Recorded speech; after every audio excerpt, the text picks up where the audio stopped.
हे हो करे जी जानी ले जी खानी डांस कर लहाई दाम बाकी काम एडवांस कर।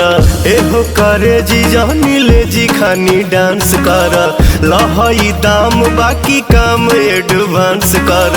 भरल जवानी में तनी सदरद सह के ता देखा हम के देखा